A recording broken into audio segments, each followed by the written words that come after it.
God.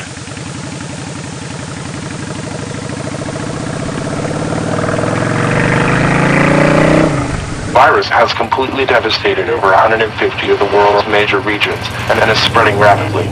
At this point in time, we know of only one method of killing the creatures, or destroy the brain. Be on the guard of any loved ones who may have recently been in any sort of contact with the infected.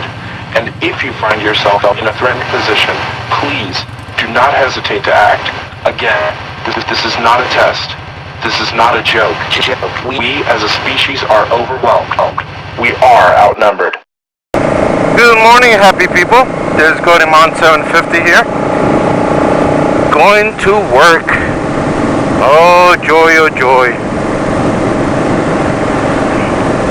Well, one thing that I gotta say is fucking forecasters, man. I know it's a guessing game and you always kind of like know it, but diggity dog.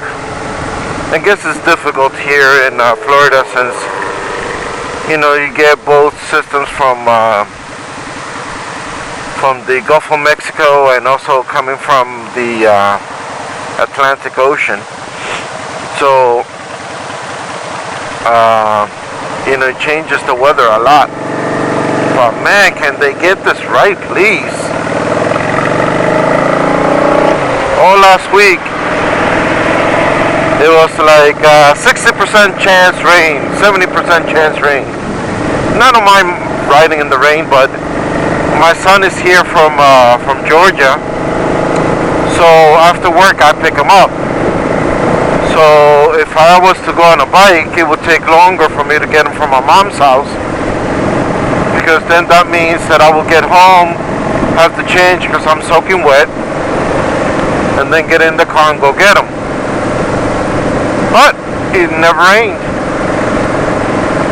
So it would rain like either after I picked them up, or it wouldn't rain at all. So yeah, so fuck you, weatherman. Yeah, I know it's a hard job, but they tried their best. Anyway, so there was a Mototalk. I think it was episode 10. That was regarding teaching people how to ride a motorcycle, or the patience that you have to have. I don't know what it was about, but I wanted to touch on that subject because I have not been riding for a long time, but I did learn via YouTube, well, the fundamentals, the practice in class. But one of the things that I learned, and when teaching somebody how to ride a motorcycle, one of the first things you should teach them is not only the controls, but what to do in a panic situation or in a moment of concern, or what to do, or a moment of freak out. And I always see it that people forget to explain to just press on the clutch. I mean, if there's no power going to your rear wheel, the bike is easier to control. So just teach in a moment of desperation or freak out. When you're in freak out mode, push in the clutch. And then like that you could either, hit the brakes and the bike won't stall, or you could do whatever it is that, you want to teach next. But the main thing is clutch. Push in the clutch. And I see it from a lot of people that are teaching their girlfriends, that are teaching their friend how to ride. And I never see them go, in case of an emergency, hit the clutch. I mean, from everybody. I've seen it from big motovloggers to small motovloggers. They never teach that, or they never repeatedly tell people that. Because it's something that is common for you to do doesn't mean that they're going to know how to do it. And if you don't repeat it over and over again, they're not going to remember. When they're freak out mode, they're just panicking. They're not going to remember that. But if you continuously say it, they will catch on to it. I told my son how to ride. I told my wife how to ride, and they will both let you know that that was one of the first things that I said. Okay, so that's subject number one. Yeah, well, talking back about that, yeah, you kind of like freak out a little bit, but you gotta have patience. I mean, if you don't have patience, you shouldn't even try to teach somebody how to ride. Alright, so that was episode 10 of Mototalk. Like 3 weeks later, but hey, I did it. I covered it. Alright, I don't know about 11 and 12 because I didn't see them. But, or 13, I guess. But now 14 is up, and it's about sensitivity. Yep, sensitivity, that's what he said. Goat father said, sensitivity. So, how sensitive are you? And he was talking about different things, different situations. One of the main things is that I noticed that I'm kind of like sensitive about.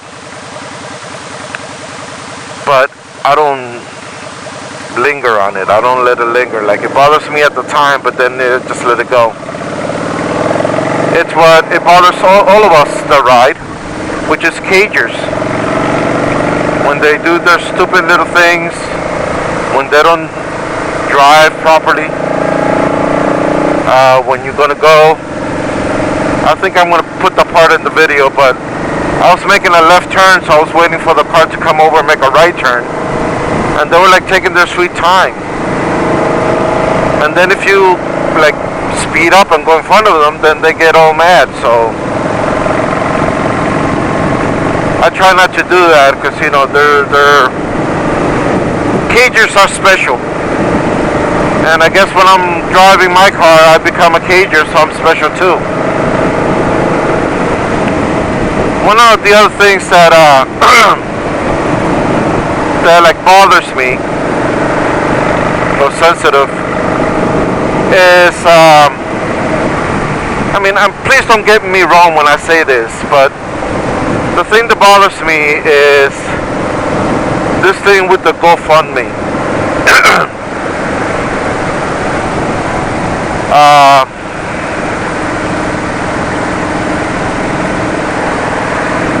It just bothers me to think that some people will use the GoFundMe to get new bikes. That they mentioned that it's for something else,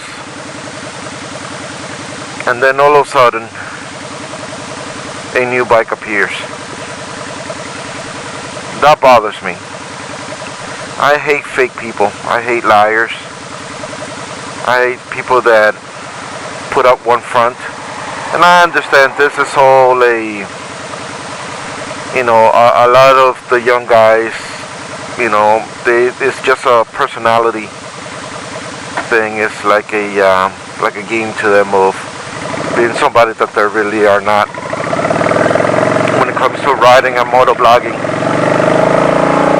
But you should still have your core values. So, I mean, I can't say 100%, hey, I know they use the GoFundMe for purchasing a new motorcycle or whatever, but it's kind of weird when there's,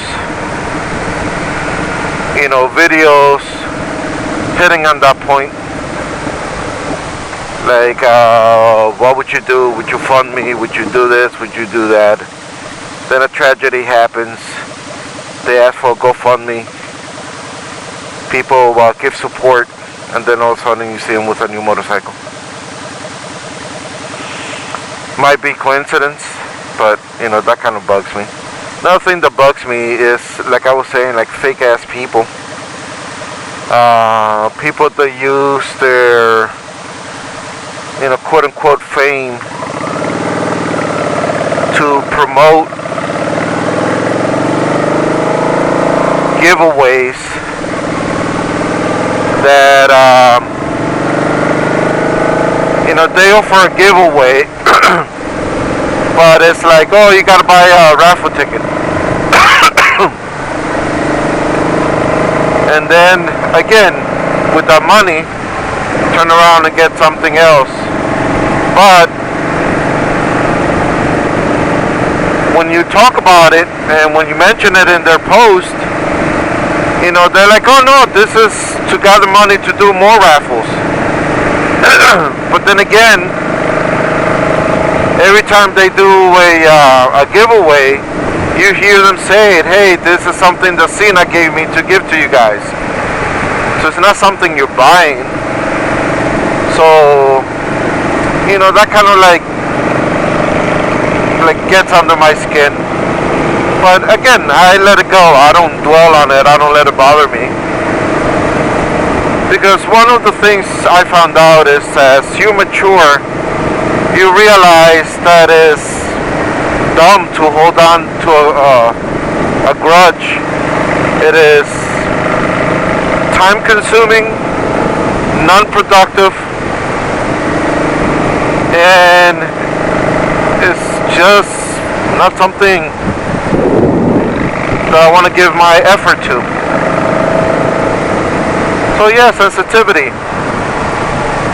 I'm sensitive, when it comes to someone, cutting off my wife when we're riding together. But that's being protective. That's not so much as being sensitive, because, I'm protective of her. I love her and I don't want anything to happen to her, so.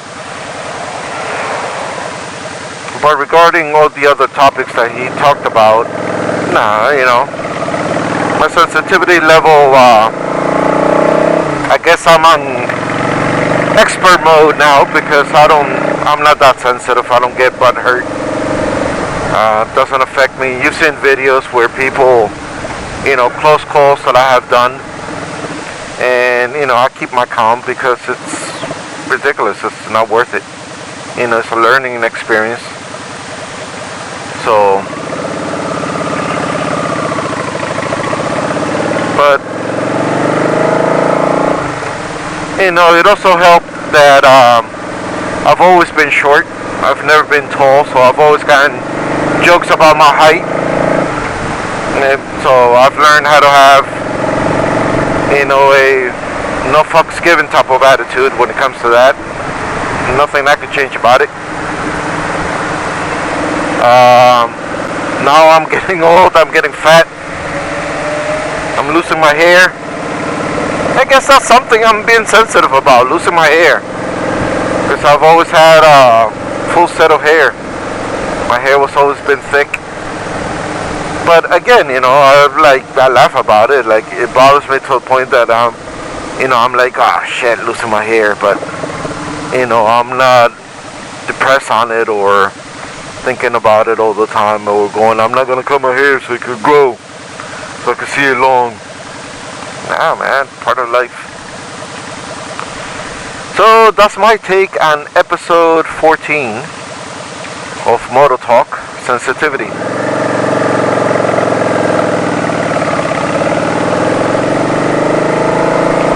Oh, well, sensitive, yeah, my penis becomes sensitive after I come. Okay, too much information? I'm sorry. I have a tendency of doing that sometimes.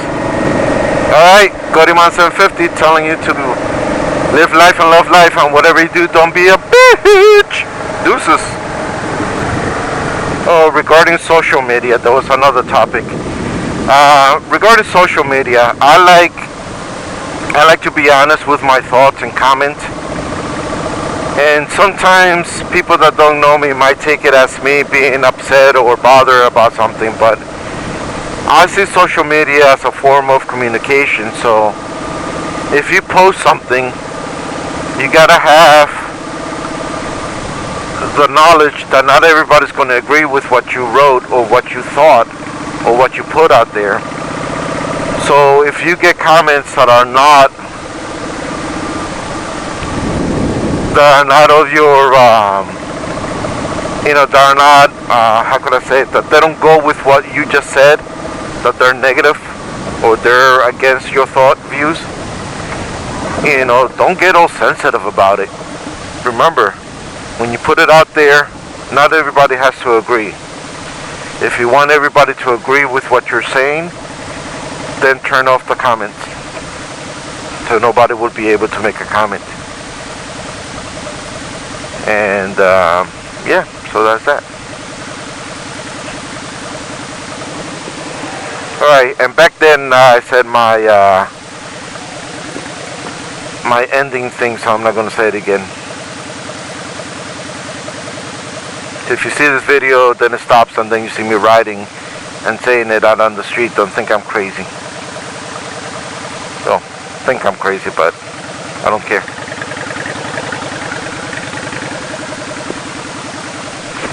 And it feels good to talk to you guys again. I missed it.